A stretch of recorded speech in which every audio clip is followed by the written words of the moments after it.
Por favor, le damos la palabra al asambleísta Juan Lloret.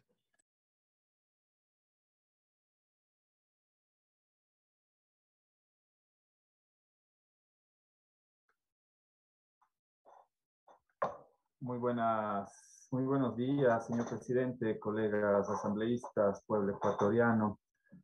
Quiero iniciar esta intervención, señor presidente. Me quería referir única y exclusivamente al proyecto que ha sido citado y convocado el día de hoy. Sin embargo, el día de ayer no quiero dejar pasar algunas de las intervenciones de los colegas asambleístas que decían que no quieren hablar con odio, pero fue lo primero que expresaron el día de ayer.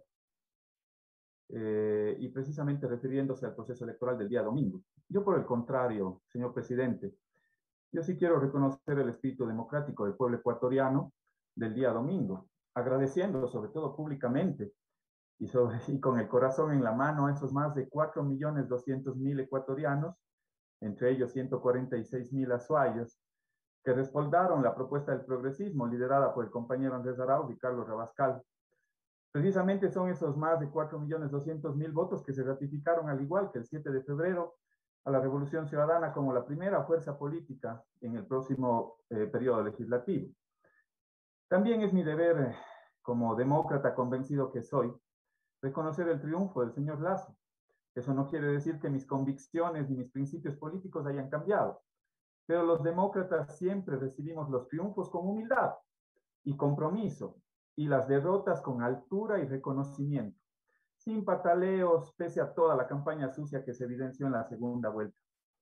No está por demás decirle al pueblo ecuatoriano que aquí encontrarán una bancada propositiva en términos de apoyar las iniciativas que contribuyan al desarrollo del país, más aún en estos momentos tan complejos en el ámbito sanitario, en el ámbito también económico, pero al mismo tiempo críticos en el marco de las ideas, por supuesto, con aquellas acciones que vengan en desmedro del bienestar de nuestro pueblo, sobre todo de aquellos sectores históricamente marginados, porque con esa misma claridad histórica del 7 de febrero tendrán quien los defienda, de este lado, del lado del progresismo, por supuesto, del lado de la Revolución Ciudadana.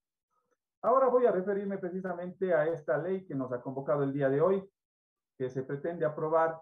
Y yo quiero darle una de las principales alertas al pueblo ecuatoriano y empezaré refiriéndome al nombre de esta ley. Proyecto de Ley Orgánica Reformatoria al Código Orgánico y Financiero para la Defensa de la Dolarización.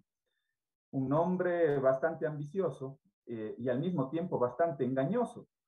Únicamente es tan falso como falso es quien remitió este proyecto de ley.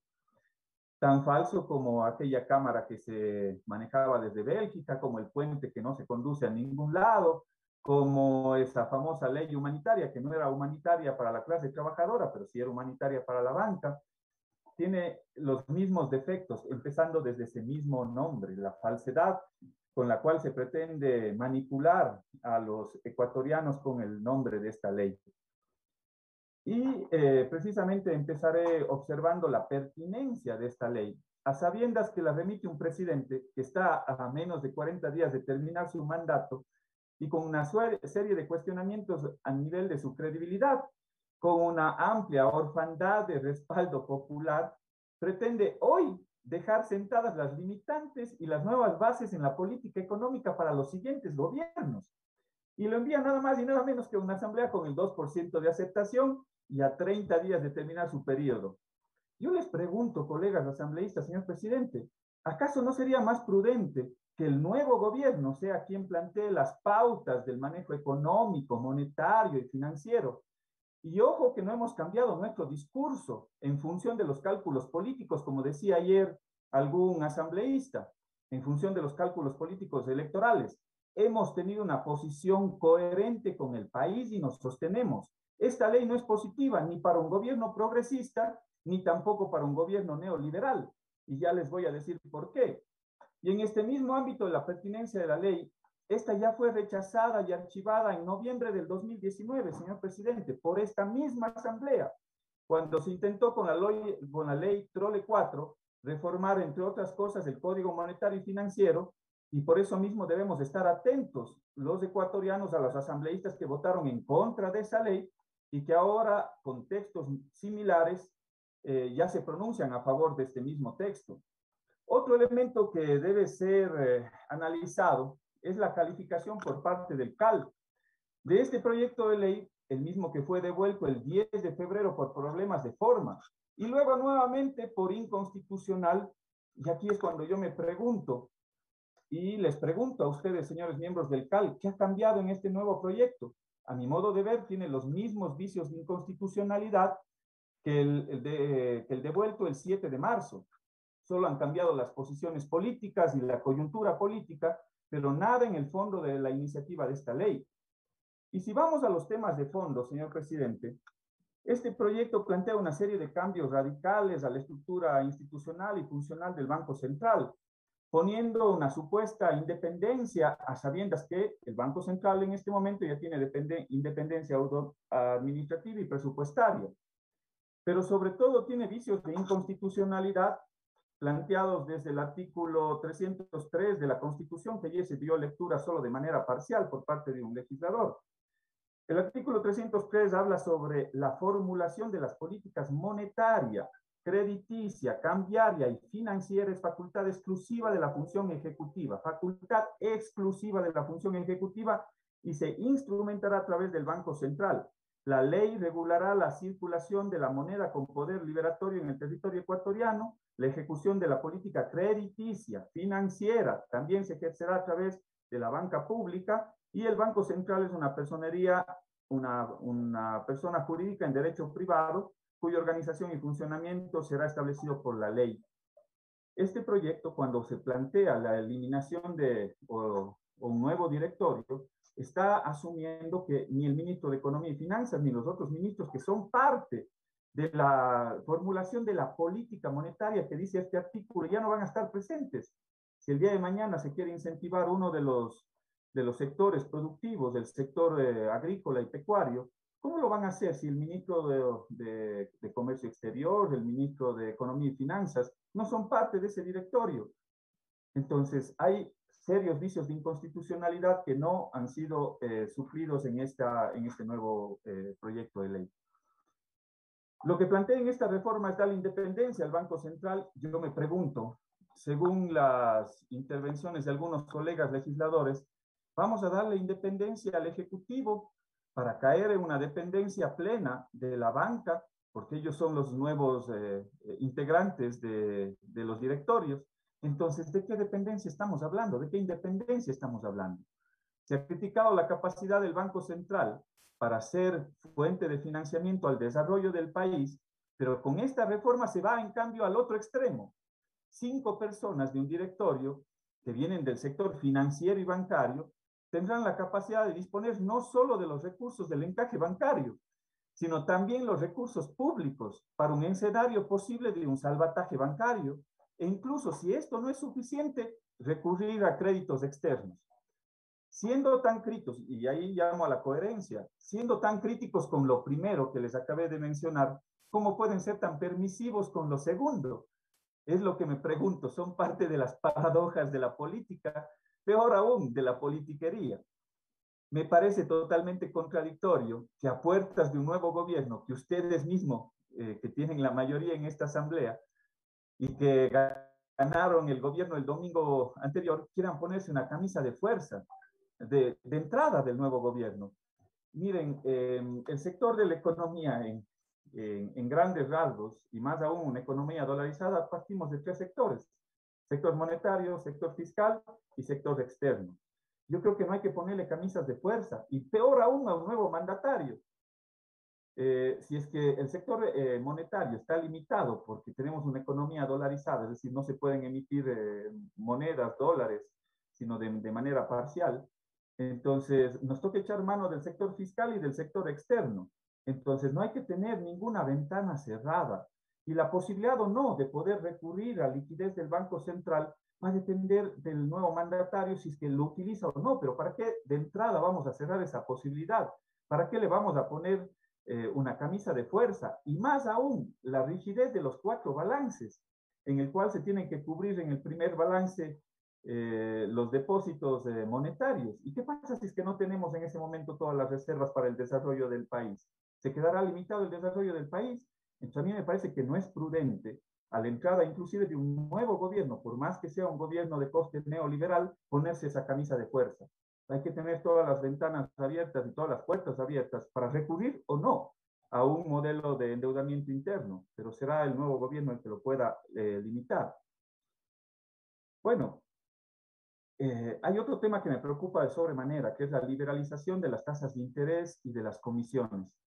Y eso es totalmente real, colegas legisladores. Yo lo puedo leer en los artículos. Ayer una colega asambleísta decía que no es verdad. No, revisen la ley y el texto vigente y el texto propuesto.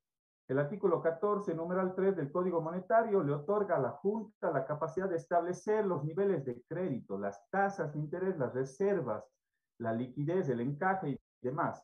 En cambio, se pretende sustituir esto con el artículo 39, en el cual se agregaría el artículo 47.6, en el cual limita esas funciones a la Junta Monetaria y se complementa en los siguientes artículos. Se ratifica con la reforma al Código Monetario y Financiero en el artículo 36, numeral 24, que les permite al Banco Central monitorear el cumplimiento de las tasas de interés aprobadas por la Junta. Eso está vigente. Y se cambia por el siguiente texto. Lo reemplaza el artículo 31 que sustituye al Código Monetario y Financiero en el inciso, en numeral 6, que dice monitorear las tasas de interés con fines estadísticos, dice. En el artículo en vigencia, dice que se plantea el monitoreo y el cumplimiento de las tasas de interés aprobadas. En la modificación se plantea monitorear las tasas de interés, pero únicamente con fines estadísticos. Eso es lo que están planteando en ese artículo. También en el tema de los montos de las comisiones, atento pueblo ecuatoriano, ¿acaso no está vigente en nuestra memoria lo de los cobros indebidos? Eso significó, o los cobros asociados a productos financieros, significa un ingreso de más de 700 millones de dólares para la banca. A los servicios no financieros de otras entidades significa ingresos por cerca de 500 millones de dólares.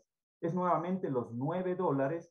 Cada vez que uno se atrasa un día en la tarjeta de crédito, automáticamente le están clavando $9 a los bolsillos de los ecuatorianos por una supuesta llamada, servicios de cobranza lo llaman.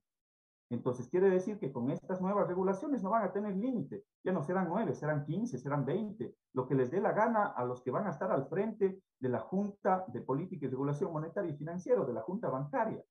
Es más, aquí se plantea en el artículo actual, el artículo 14 del Código Orgánico Monetario vigente, en el numeral 29 le establece establecer el límite máximo de costos y comisiones que puedan pactar por el uso del servicio con tarjeta de crédito y demás. Aquí le establece el límite máximo, lo que está vigente. Quieren cambiar este artículo por el artículo 14.1 que dice establecer el sistema para definir cargos por los servicios que presten las entidades financieras. Aquí no le está poniendo límite, señor presidente y colegas legisladores.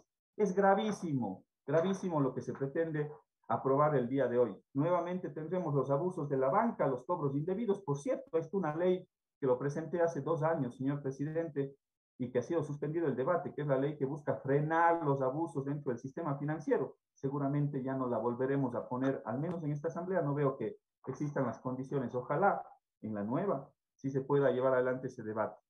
Y por último, señor presidente, a más de estas observaciones tengo otras adicionales. Esta ley, por el contrario, no protege la dolarización, la desprotege, porque se necesitan dólares para poder mantener la dolarización. Y en esta reforma plantean la eliminación de las metas de ingreso de divisas por exportación de bienes y servicios no petroleros. Está eliminando el coeficiente o plantea modificaciones en el coeficiente de liquidez doméstica. Con esta ley los bancos van a poder sacar dólares de la economía.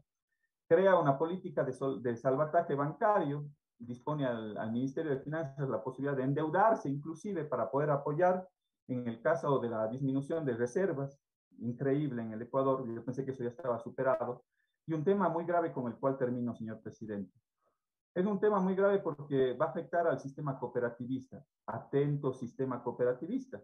Lo que plantea sobre todo es para las pequeñas y medianas, porque la Junta determinará el patrimonio técnico y otro tipo de medidas para las cooperativas de ahorro y crédito con requisitos que van a ser muy difíciles de cumplir. Y aquí me cabe una reflexión.